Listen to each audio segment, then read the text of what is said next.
Hello everyone, स्वागत है आपका अपने YouTube channel agri foundation classes में। मैं लोकेश कुमार। आज आप अपनी क्लास चलेगी, वो चलेगी हरी घास से रिलेटेड। हरी घास जो अपना टॉपिक रहेगा, वो आज का जो टॉपिक है वो हरी खाद। इसके बाद में हम पढ़ेंगे जैव उर्वरक। इस प्रकार से हम आज कुछ टॉपिक्स हैं अपने, जो छोटे छोटे टॉपिक्स रहे हुए हैं उर्वरकों से रिलेटेड, पोषक तत्वों से रिलेटेड, या अपने हरी खाद और जैव उर्वरक यानी फर्टिलाइजर से रिलेटेड अपना जो टॉपिक्स रहे हैं अपने, वो आज कंप्लीट हो जाएंगे इसके अंदर।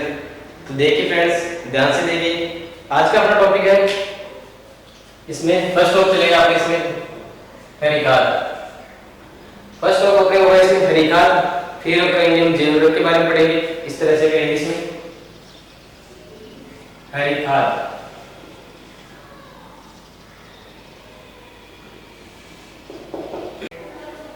फर्स्ट सब्जेक्ट जो इसमें क्रॉप रहेगी वो रहेगी हरी खाद। फिर पढ़ेंगे हम डैचे के बारे में, डैचा, हरी खाद, डैचा।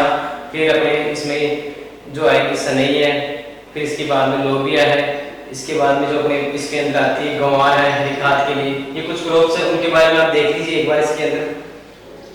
फर्स्ट हम पढ़ रहे हैं इसमें सनई। फर्स्ट क्रॉप आती है इसमें सनई। सनई सनई इसमें जो ये सनई की जो अपने हरी खाद के लिए जो क्रॉप तैयार होती है, वो होती है 6 से 8 सप्ताह के अंदर। 6 से 8 सप्ताह 6 से 8 सप्ताह में यह बोला जाएगा इसको 45 से 50 दिन में तैयार हो जाती है अपनी सनई हरी खाद के लिए। आगे इसके अंदर अगर हम इसकी सीड रेट देखें, बीज दर देखिए, अगर इसके अंदर सीड रेट तो वो देखिए आप इसके अंदर जो इसके अंदर हम बीज दर रखते हैं, वो रखते हैं 50 से 60 केजी प्रति हेक्टेयर। इसके अंदर रखते हैं हम 50 से 60 केजी प्रति हेक्टेयर। प्रति हेक्टेयर के अंदर 50 से 60 केजी इसकी बीज दर रखते हैं हम। आगे देखिए इसमें, आगे जो इसकी अपने इसकी जो इसमें जो नाइट्रोजन होता है, वो देखिए इसमें 80 केजी नाइट्रोजन प्राप्त होता है। इससे जो नाइट्रोजन प्राप्त होता है, नाइट्रोजन प्राप्त 80 केजी नाइट्रोजन इससे प्राप्त होता है। आगे देखिए इसके अंदर अपने आता है जो अपने दूसरी क्रॉप आती है इसके अंदर मेनली, वो देखिए इसमें वो आती है डैचा। इसके अंदर यही पूछा जाएगा, जो पूछा जाएगा वो मैं बता रहा हूं आपको, तो इसको ध्यान से देखिए। ये जो अपनी हरी खाद होती है उनके लिए इंपॉर्टेंट रहती है, तो सो गाइस इसको ध्यान से देखिए आप। देखिए इसके अंदर डैचा के अंदर जो होता है, जो डैचे की क्रॉप होती है, फसल होती है, वो हरी खाद के लिए 45 दिन में तैयार हो जाती है। ये 45 दिन में तैयार, 45 दिन में तैयार।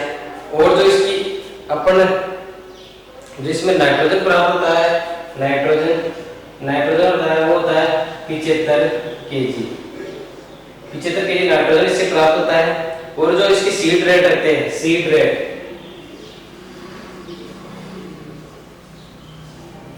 रेट बीज दर वो रखते हैं 60 से 80 केजी प्रति हेक्टेयर।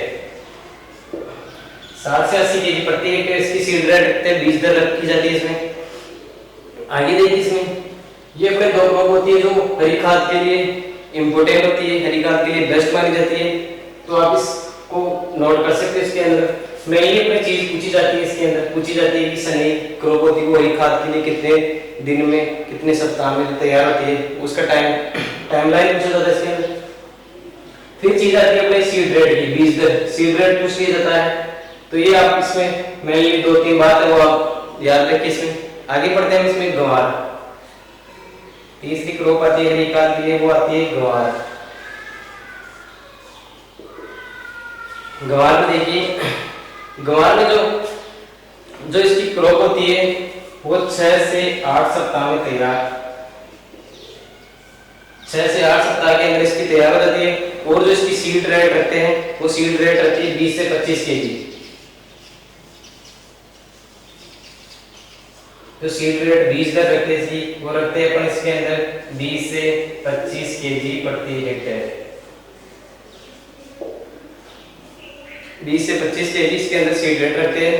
और इसमें नाइट्रोजन प्राप्त होता है नाइट्रोजन प्राप्त होता है वो होता है 65 केजी। इसमें नाइट्रोजन प्राप्त होता है वो होता है 65 केजी। तो आप इसको नोट कर लीजिए। फिर अपने इसके अंदर जो अगली क्रॉप आती है वो देख लीजिए आप इसको यहीं पर, वो आती है इसमें लोबिया। चौथी क्रॉप है वो लोबिया। लोबिया के अंदर देखिए इसमें ये जो होती है ये 6 सप्ताह में तैयार हो जाती है। 6 सप्ताह के अंदर तैयार। और जो इसके अंदर आती है वो इसके अंदर जो 60 केजी नाइट्रोजन प्राप्त होता है, 60 केजी नाइट्रोजन प्राप्त, 60 केजी नाइट्रोजन लोबिया की क्रॉप से हमें हरी खाद के लिए प्राप्त होता है। आगे देखिए इसके अंदर जो इसकी सीड रेट करते हैं 20 तक वो होती है इसके 45 से 50 सीड रेट 45 से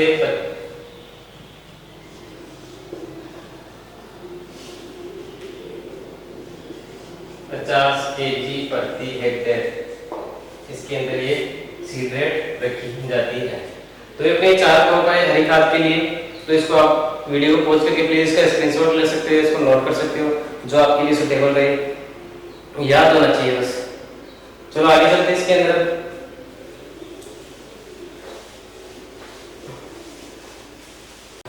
आगे आता हरी खाद से जो आगे आता वो आता है इसमें खली खाद यानी खलीली खाद, जिसे हम बोल सकते हैं सांद्र कार्बनिक खाद।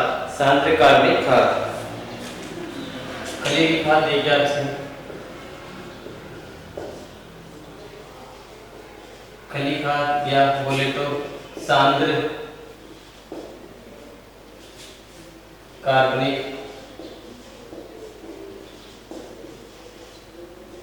खाद।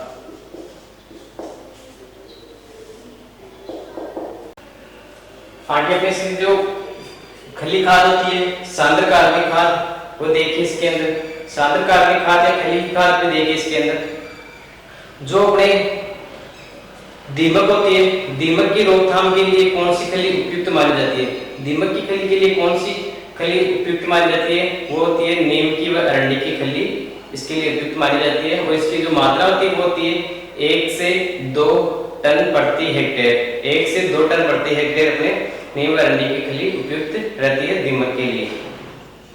आगे चलते हैं इसके अंदर। आगे देखिए आगे जो अपने आता है इसमें एक रसायन पाया जाता है इसमें नीम की खली के अंदर, वो देखिए आप इसमें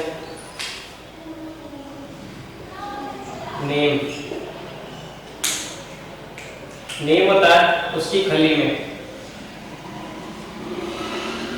नीम की खली में रसायन पाया जाता है वो है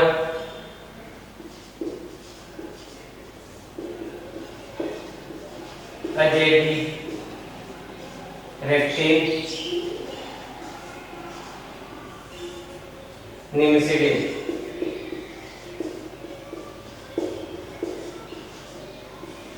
अजेटिरेक्टिन निमिसिडिन रसायन पाया जाता है इसके अंदर। आगे देखिए इसमें आगे आता है इसमें जो नीम की खली के अंदर अजेटिरेक्टिन निमिसिडिन रसायन पाया जा रहा है, सेपोनिन नामक रसायन पाया जाता है। सेपोनिन नामक रसायन पाया जाता है। सेपोनिन नामक रसायन, सेपोनिन नामक रसायन पाया जाता है, वो पाया जाता है महुआ की खली में, महुआ की खली में। महुआ की खली के अंदर सेपोनिन नामक रसायन पाया जाता है। आगे देखिए इसके अंदर धान की फसल के लिए उपयुक्त खली है, जो अपने धान की जो पेटी जो धान की क्रॉप होती है उसके लिए जो अपने उपयुक्त खली मानी जाती है वो है महुआ की खली। जो अपने महुआ की खली होती है, ये धान के लिए उपयुक्त मानी जाती है, धान के लिए उपयुक्त।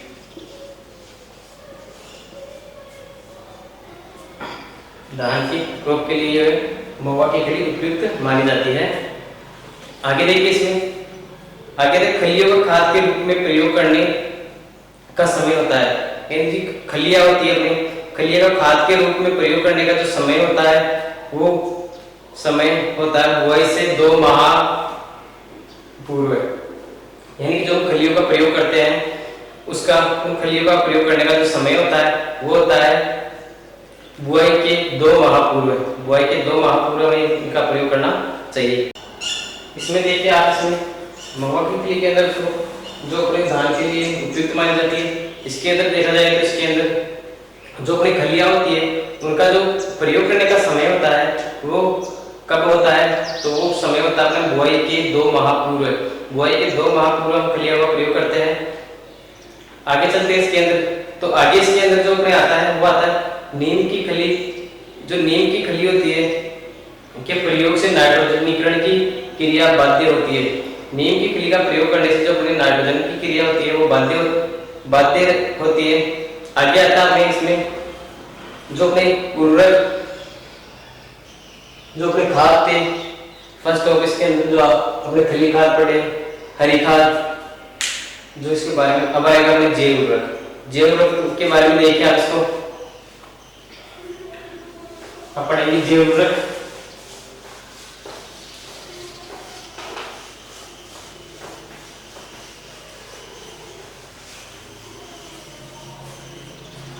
जैव उर्वरक के बारे में देखिए आप, इसको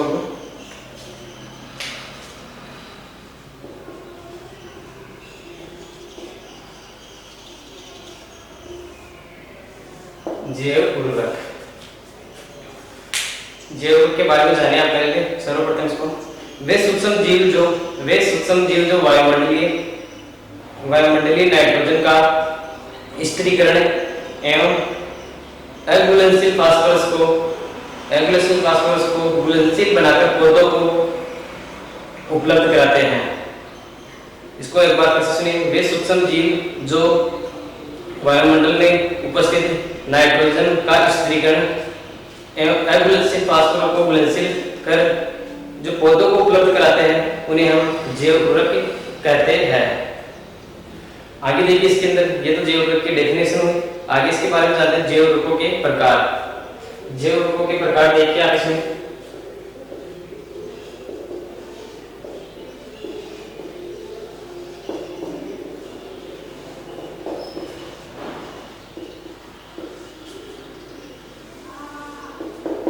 जैव उर्वरकों के प्रकार में देखिए नाइट्रोजन युक्त जैव उर्वरक, सर्वप्रथम इसके अंदर जो पढ़ेंगे वो पढ़ेंगे नाइट्रोजन युक्त जैव उर्वरक। फर्स्ट ऑफ आएगा इसके अंदर नाइट्रोजन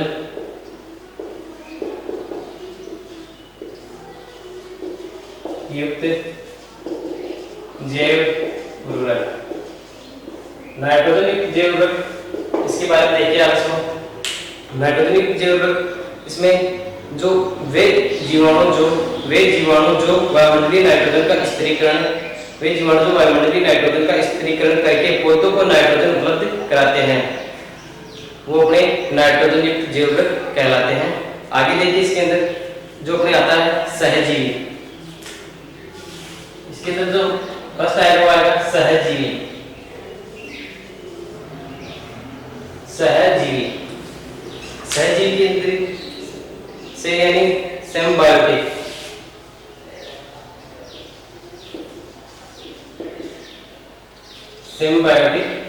सहजीवी। आगे देखिए इसके अंदर राइजोबियम जीवाणु के समूह। सहजीवी के अंदर जो अपन पढ़ेंगे वो देखिए इसके अंदर जो आएगा वो आएगा राइजोबियम जीवाणु के समूह। इसमें देखिए आप जो राइजोबियम जीवाणु के समूह है, उसके अंदर देखिए आप, इसको हम एक टेबल के रूप में पढ़ेंगे। इसके अंदर तो फर्स्ट में आएगा वो फसल का नाम आएगा, कौन कौन सी फसल है, कौन कौन सी उसके अंदर जो राइजोबियम जीवाणु की प्रजाति पाई जाएगी उसका नाम आएगा यहाँ पर। सो गाइस, ये बहुत इंपॉर्टेंट पार्ट है अपना, इसके अंदर मोस्ट इंपॉर्टेंट है ये, तो इसको आप ध्यान से देखिए। इसके अंदर फर्स्ट में आता है इसके अंदर जो फर्स्ट जो अपनी फसल यहाँ पर क्रॉप आएगी वो आएगी मटर व मसूर।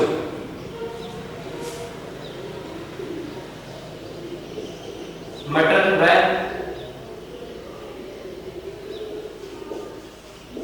मसूर।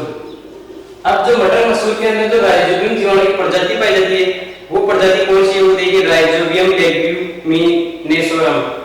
राइजोबियम लेग्यूमिनेसोरम वो इसके अंदर प्रजाति पाई जाती है। राइजोबियम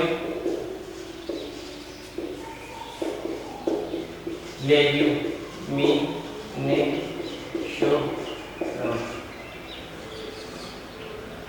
इसके अंदर ये प्रजाति पाई जाएगी। आगे देखिए इसके अंदर आगे जो अपने क्रॉप आती है वो इसके अंदर आती है बरसीम।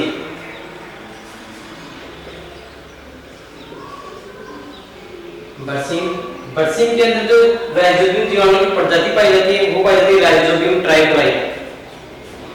वो पाई जाती है राइजोबियम ट्राइफोलाई।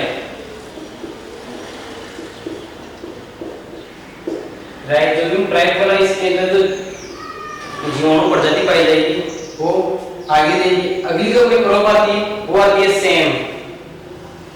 सेम सेम के अंदर जो राइजोबियम जीवाणु की प्रजाति पाई जाती है वो पाई जाती है राइजोबियम फेसियोली। राइजोबियम फेसियोली। आगे देखिए अगली अपनी क्रॉप आती है वो आती है इसके अंदर सोयाबीन। Soybean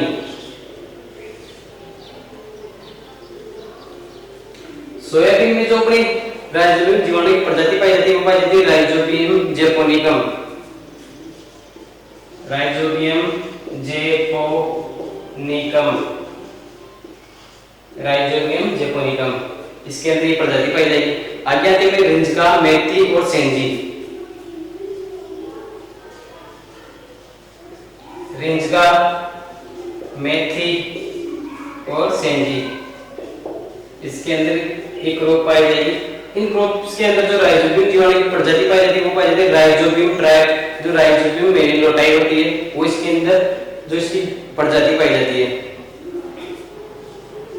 rhizobium मेलिलोटाई। राइजोबियम मेलिलोटाई। आगे देखिए अगली क्रॉप आती है। आपको ये चीज जो मैं बता रहा हूँ इम्पोर्टेंट है। सो गाइस आप इसको ध्यान से पढ़ना, ध्यान से देखना जो भी है। अगर इसके अंदर कोई प्रॉब्लम आए नाम से रिलेटेड या कोई प्रॉब्लम हो या कोई क्रॉप्स आप अगर कोई क्रॉप्स से रिलेटेड आप कोई और कुछ अलग लग रहा है तो प्लीज मुझे को कमेंट बॉक्स में कमेंट करके बता सकते हो। जो भी होगा वो सॉल्यूशन आपका पूरा किया जाएगा इसके अंदर। सो गाइस ध्यान से देखिए इसके अंदर जो अपनी अगली क्रॉप्स आती है वो आती है लुपिन।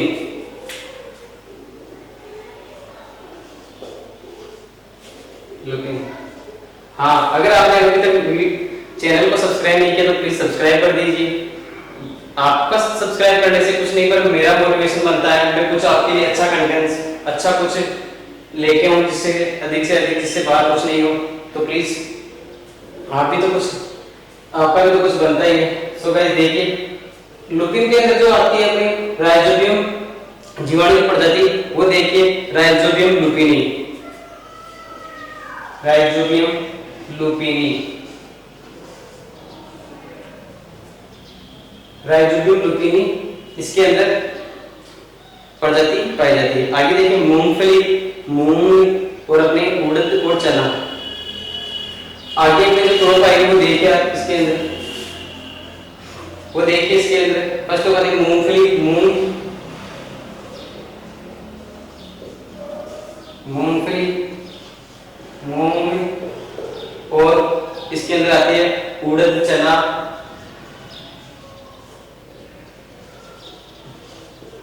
उड़द चना फिर आती है मोठ, फिर आती है अरहर,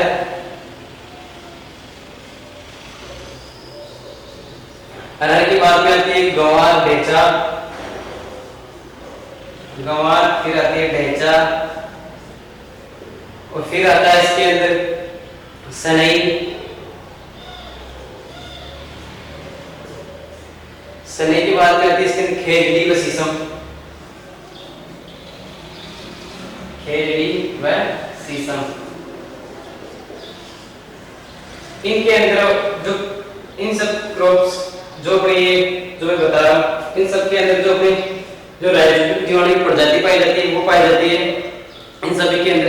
इसकी ये सब इनकी स्पीसीज होती है राइजोबियम, तो इसकी जो प्रजाति होगी वो राइजोबियम स्पीसीज होगी, राइजोबियम स्पीसीज, राइजोबियम स्पीसीज। तो आप वीडियो को पॉज करके इस टेबल का स्क्रीनशॉट ले सकते हो ध्यान से। आगे चलते हैं इसके अंदर।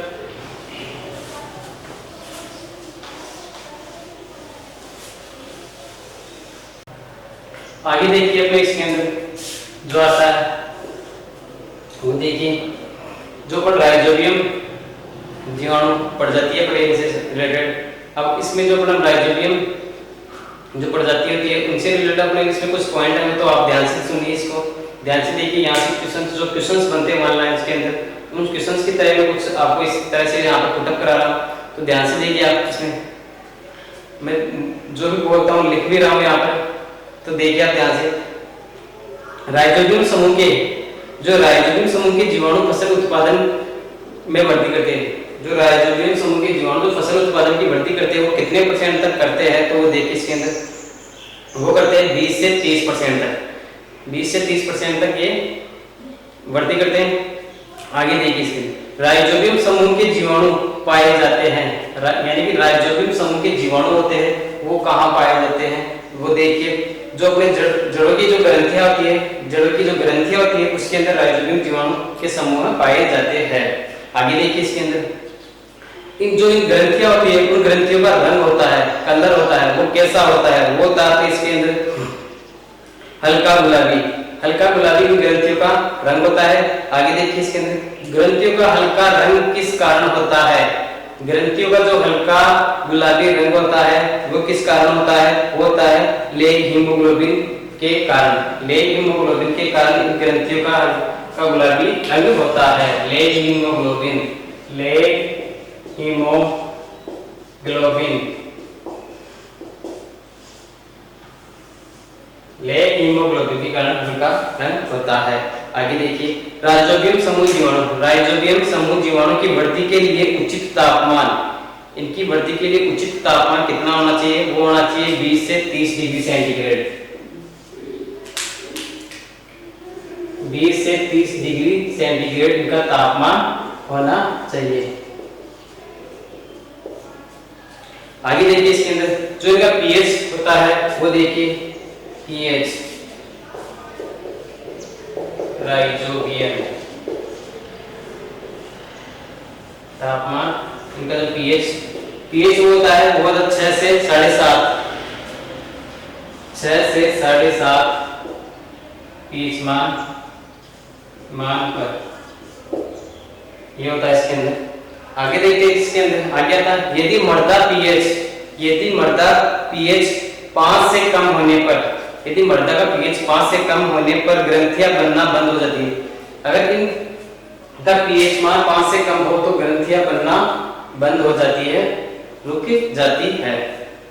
आगे देखिए सामान्य फसलों के लिए, आमतौर पर जो सामान्य फसलों के लिए 1 हेक्टेयर क्षेत्र के लिए बीजोपचार आवश्यक होता है, यानी कि इनके लिए जो बीजोपचार आवश्यकता होती है वो कितनी होती है, वो होती है 600 ग्राम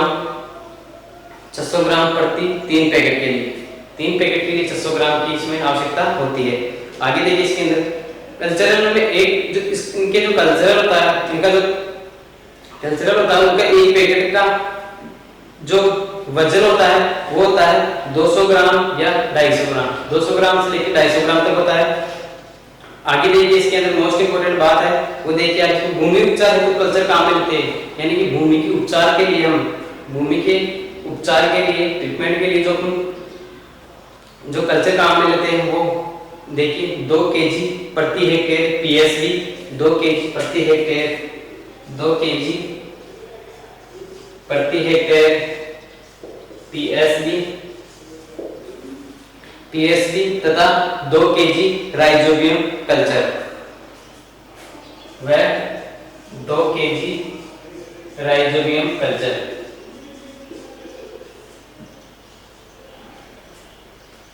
इनका प्रयोग किया जाता है। आगे देखिए, पीएसबी राइजोबियम जीवाणु, पीएसबी राइजोबियम जीवाणु को मिलाया जाता है। जो पीएसबी राइजोबियम जीवाणु है उनको हम मिलाते हैं किसमें, वो देखिए, इनको जो मिलाते हैं वो होता है लिग्नाइट। लिग्नाइट के अंदर राइजोबियम, पीएसबी राइजोबियम कल्चर को मिलाते हैं। आगे आते हैं इसके अंदर, वो देखिए इसके अंदर सहजीवी, असहजीवी, उनके बारे में पढ़ेंगे। वो तो देखिए इसके अंदर जो असहजीवी होते हैं, स्वतंत्र होते हैं, वो देखिए इसके अंदर जो नाइट्रोजन का स्थिरीकरण करने वाले होते हैं वह असहजीवी या स्वतंत्र होते हैं। तो इसमें देखिए जो फर्स्ट ऑफ आता है इसके अंदर वो आता है एजोटोबैक्टर, एजोटोबैक्टर। तो उसके बारे में आप कुछ देख लीजिए इसके अंदर।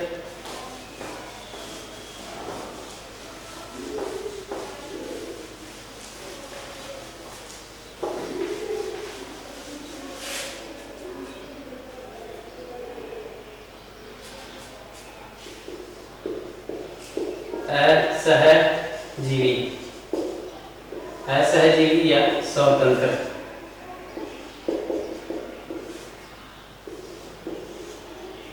इसके अंदर फर्स्ट ऑफ वो आता है एजोटोबैक्टर, एजोटोबैक्टर, एजोटोबैक्टर प्रोकम। इसके अंदर देखिए आप, इसमें गेहूं, जौ, मक्का, कपास और सब्जियों में आदि के अंदर जो एजोटोबैक्टर प्रोकम ये पाया जाता है। इसके बाद मतलब एजोटोबैक्टर फिर आता है एजोस्पिरिलम, एजोस्पिरिलम। इसके अंदर देखिए, इसके अंदर जो अपने होता है वो देखिए गन्ना, इसके अंदर जो होती है गन्ना, बाजरा आदि, गन्ना, बाजरा और आदि। इसके अंदर ये एजोस्पिरिलम पाया जाता है। आगे आता है नीलहरित शैवाल, नीलहरित शैवाल यानी कि बोला जाता है BGA, blue green algae, blue green algae.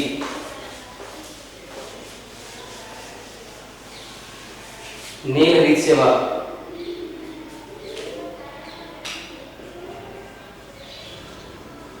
नीलहरित शैवाल,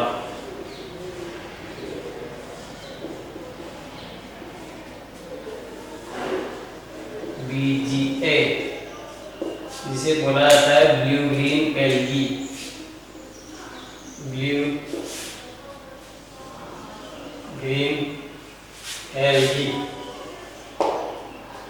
ब्लू ग्रीन एल्गी। इसमें देखिए आप, इसके अंदर पाया जाता है वो पाया जाता है anabaena, anabaena non stop, anabaena non stop, non stop. ये इसकी प्रजातियां होती है इसके अंदर। तो आप देखिए इसके अंदर जो ये होती है वो, इसमें जो आप सुन लीजिए इसको, 25 से 30 केजी इसमें नाइट्रोजन प्रति हेक्टेयर, और जो इसकी मात्रा होती है वो होती है 10 से 12 केजी प्रति हेक्टेयर, 10 से 12 केजी प्रति हेक्टेयर। जो इनके अंदर जो पानी की मात्रा होती है वो होती है 4 से 5 लीटर पानी की रहना इसके अंदर आवश्यक होता है। एजोला, अब देखिए इसके अंदर एजोला, एजोला इसके अंदर देखिए एक जलीय फर्ण है, एजोला एक जलीय फर्ण है, एजोला, एजोला देखिए यह एक जलीय फर्ण है। इसके आगे देखा जाए तो इसमें जिसकी प्रजातियां होती है वो देखिए एजोला की, एजोला पिन्नाटा, इसकी प्रजाति पाई जाती है एजोला पिन्नाटा, एजोला की प्रजाति पाई जाती है। यह 20 से 40 केजी प्रति हेक्टेयर इसके अंदर नाइट्रोजन आता है, और जो इसकी मात्रा होती है 0.5 से 1 टन प्रति हेक्टेयर, 0.5 से 1 टन प्रति हेक्टेयर इनकी मात्रा होती है। इसके अंदर आप ये देख लीजिए। और इसके अंदर जो आगे पढ़ेंगे हम, इसके अंदर वो पढ़ेंगे फास्फोरस गोलक, विलेय उर्वरक और फास्फोरस गोलक, विलेय उर्वरक, इनके बारे में कुछ हम जानेंगे। तो आप देखिए, इसको ध्यान से देखिए, ये अपना टॉपिक ये क्लियर होता है। इसके बाद में आप देखिए आगे देखिए इसके अंदर जो अपने आता है वो आता है इसके अंदर इसमें कुछ अपने जो उर्वरक होते हैं, फास्फोरस गोलक उर्वरक और अविलेय गोलक उर्वरक, इसके अंदर जो अपन पढ़ रहे हैं वो फर्स्ट ऑफ इसके अंदर आता है फास्फोरस गोलक या विलेय उर्वरक। फास्फोरस गोलक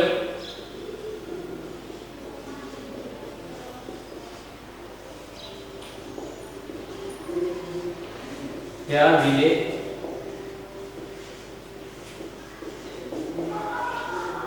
उर्वरक, इनको देखिए आप इसमें आप एक बार इसको ध्यान से सुन लीजिए। जो फास्फोरस गोलक बैक्टीरिया होते हैं इसके अंदर वो देखिए आप, इसके अंदर जो फर्स्ट ऑफ आता है वो आता है फास्फोरस गोलक बैक्टीरिया। इसके अंदर बैक्टीरिया वो देखिए बैक्टीरिया बैक्टीरिया फर्स्ट ऑफ आता है बैक्टीरिया, फास्फोरस गोलक बैक्टीरिया। इसके अंदर देखिए आप इसमें फर्स्ट ऑफ जो इसमें PSB phosphorus soluble bacteria, phosphorus soluble bacteria first इसके अंदर आता है। इसके बाद जो अपने इसके अंदर है वो देखिए इसके अंदर जो अपने आता है इनके कुछ बेसिलस यानी कि इनके कुछ उपनाम से वो देखिए आप इसके अंदर फर्स्ट ऑफ आता है वो आता है इसके अंदर bacillus megaterium, bacillus megaterium. Second आता है bacillus polymyxa, bacillus polymyxa polymyxa. Third और इसके अंदर जो आता है वो आता है Pseudomonas Striga, Pseudomonas Striga, Pseudomonas Striga. इसके अंदर ये इनके उपनाम होते हैं। आगे देखिए इसके अंदर फास्फोरस जो इसके अंदर फास्फोरस गोलक फफूंद होते हैं वो देखिए इसके अंदर फर्स्ट ऑफ पढ़े इसके अंदर हम फास्फोरस सोल्यूबल बैक्टीरिया, फिर इसके अंदर पढ़ रहे हम FSPSF फास्फोरस सोल्यूबल जो इसके अंदर फफूंद होते हैं वो देखिए इसके अंदर। सेकंड आता है PSF फास्फोरस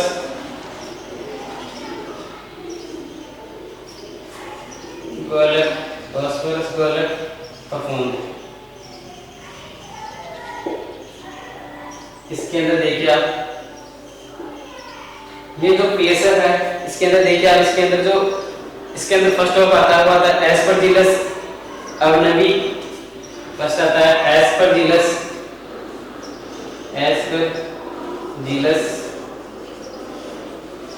अवनवी, फर्स्ट ऑफ आता है फास्फोरस अवनवी एंड सेकेंड आता है वो आता है इसके अंदर एस्परजिलस अवनवी एंड एस्परजिलस फेंडिकस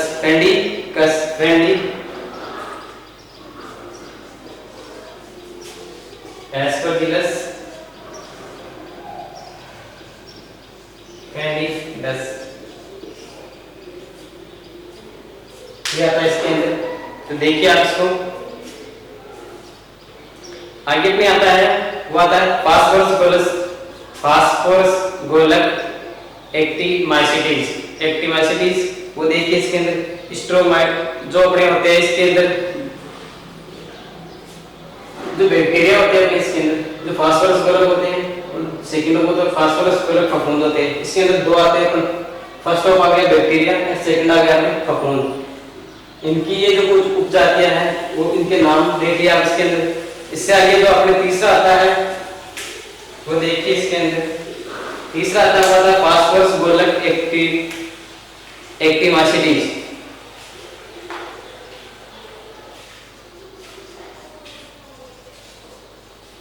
फास्फोरस गोलक एक्टिमाइसिटीज फास्फोरस गोलक एक्टिमाइसिटीज।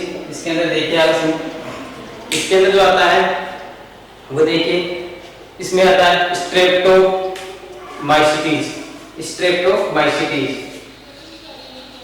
स्ट्रेप्टोमाइसिटीज।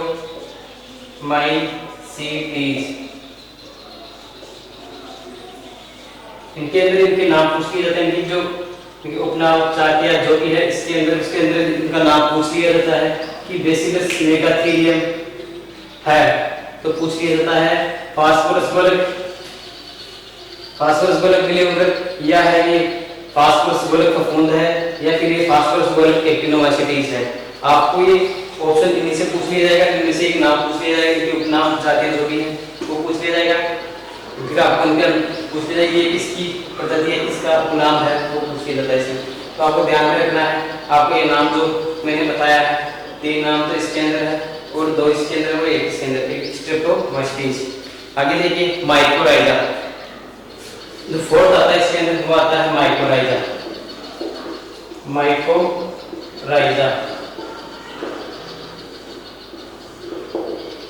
माइकोराइजा के अंदर देखिए यह एक प्रकार का जो माइकोराइजा होता है, यह एक प्रकार का कवक होता है।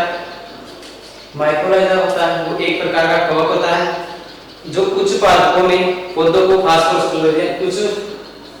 जो उच्च पादपों होते हैं उनको पौधों को ये फास्फोरस उपलब्ध कराता है। आगे देखिए इसमें पौधे व कवक के मध्य संबंध को, यानी पौधा और जो कवक होता है, पौधा और कवक, पौधा और कवक 2 है इसके अंदर। जो इनके पौधा और कवक होता है इनके मध्य के संबंध को बोला जाता है, उसे बोला जाता है सहजीवी। सहजीवी पौधा और कवक के मध्य के संबंध को बोला जाता है सहजीवी। आगे देखिए इसके अंदर जो एग्जाम्पल आता है वो आता है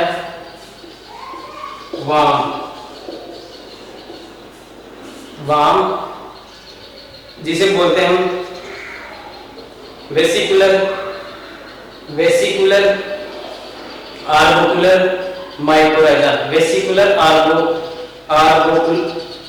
आर्बोसिकुलर माइकोराइजा, वेसिकुलर आर्बोसिकुलर माइकोराइजा। मैं लिख देता हूं यहाँ पर वेसिकुलर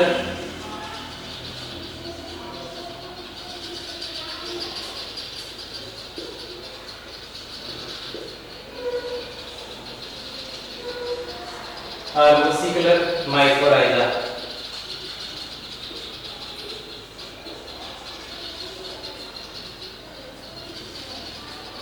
ये इसके अंदर इसका नाम होता है वाम का। आगे इसके अंदर जो अपने ग्रुपों में कुछ हो रहा है इसके अंदर वो पढ़ेंगे। इसके अंदर अपन जो अपना नेक्स्ट क्लास में नेक्स्ट पार्ट होगा उसके अंदर इसके बीच में मैं आपके कुछ क्वेश्चंस भी बना सकता हूँ, जो कुछ क्वेश्चंस डालूंगा आपके इसके अंदर, तो मैं कुछ क्वेश्चंस के पार्ट डालूंगा, कुछ क्वेश्चन की सीरीज डालूंगा, तो आप उसको देख लीजिए। इन जो मैंने ये टॉपिक करवा रहा हूँ, जो अपना आज का जो पार्ट 5वां रहा है अपना पार्ट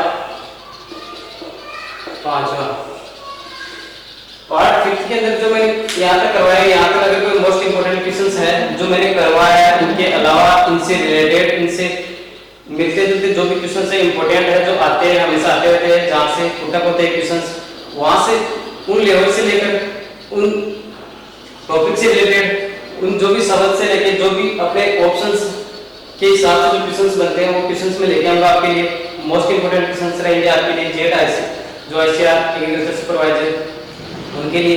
आमतौर पर जेड के लिए मैं बहुत अच्छे से क्वेश्चंस तैयार करूंगा, बहुत अच्छे से टॉपिक्स को लेकर मैं अधिक से अधिक क्वेश्चंस लेके आऊंगा आपके लिए, जहां से वहां से कुछ आपके लिए और कोई बाहर क्वेश्चंस ना बने, पूरा 100% लेके आऊंगा आपके लिए।